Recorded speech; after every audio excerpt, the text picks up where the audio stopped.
हरियाणा में आगामी विधानसभा चुनाव को लेकर सियासी हलचल बहुत ज्यादा बढ़ गई है। चुनाव में भले ही अभी 3 महीने का समय बाकी है, लेकिन सियासी बिसात बिछाई जाने लगी है। लोकसभा चुनाव नतीजों से कांग्रेस के हौसले बुलंद हैं और अपनी वापसी के लिए बेताब है, तो वहीं भारतीय जनता पार्टी सत्ता की हैट्रिक लगाने की कवायद में है। बीजेपी ने हरियाणा के लिए पार्टी प्रदेश अध्यक्ष की नियुक्ति कर दी है। मोहन लाल बड़ौली हरियाणा बीजेपी के नए अध्यक्ष बनाए गए हैं। अब सवाल यह उठता है कि क्या प्रदेश में विधानसभा चुनाव से पहले बीजेपी ने ब्राह्मण कार्ड खेला है? इसी वजह से मोहन लाल बड़ौली को बड़ी जिम्मेदारी सौंपी गई है। 2019 के विधानसभा चुनाव में क्या था पूरा समीकरण, चलिए समझते हैं हरियाणा के पूरे खेल को। सबसे पहले 2024 के लोकसभा चुनाव पर नजर डालिए। हरियाणा में टोटल 10 लोकसभा सीटें हैं, जिनमें से इस बार कांग्रेस ने जोरदार प्रदर्शन करते हुए 5 सीटें जीत ली हैं। वहीं विधानसभा चुनाव को लेकर भी बीजेपी में सब कुछ ठीक नहीं चल रहा है। पिछले असेंबली चुनाव में हरियाणा की 90 असेंबली सीट में से बीजेपी को 40, कांग्रेस को 31 और जेजेपी को 10 सीटें मिली थी। इसके बाद बीजेपी और जेजेपी ने मिलकर सरकार बनाई, लेकिन अब बीजेपी और जेजेपी का गठबंधन टूट चुका है। अब की बार की लड़ाई काफी तगड़ी होने वाली है। अब अभी पे नजर डालते हैं। दरअसल लोकसभा चुनाव से ठीक पहले बीजेपी ने प्रदेश में ओबीसी चेहरे को आगे बढ़ाते हुए नायब सिंह सैनी को मुख्यमंत्री की जिम्मेदारी दी थी।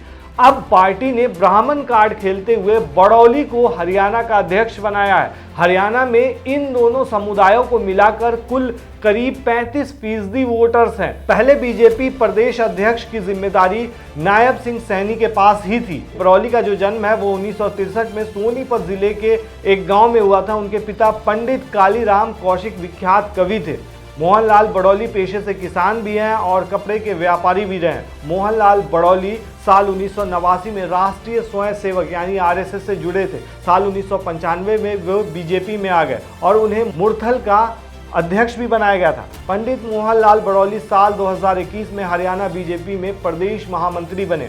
उन्होंने अलग अलग चुनावों में बीजेपी के लिए चुनाव प्रबंधन का महत्वपूर्ण दायित्व भी निभाया है। 2024 में सोनीपत लोकसभा से बीजेपी के प्रत्याशी बने और लोकसभा चुनाव समिति के भी सदस्य रह चुके हैं। अब फिर 2024 में ही बीजेपी हरियाणा के प्रदेश अध्यक्ष नियुक्त किए गए।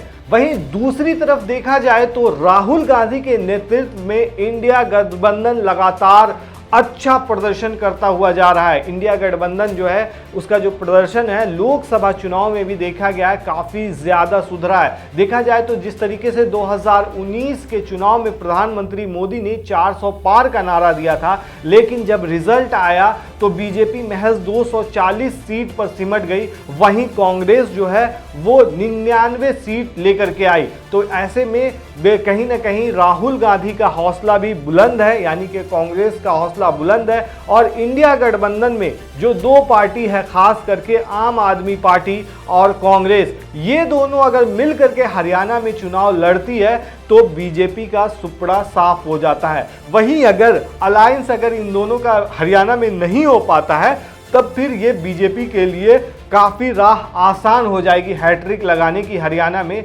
लेकिन अब समझने वाली बात यह है कि कांग्रेस की स्ट्रेटजी क्या होती है और कांग्रेस जो है इस पूरे मामले को किस तरीके से देखती है। लेकिन जो देखा गया है कि लोकसभा चुनाव में जो 10 सीटें हैं हरियाणा की, लोकसभा की जो सीटें हैं उसमें इस बार कांग्रेस ने दमदार प्रदर्शन किया है और 5 सीटें बीजेपी से झटक ली है।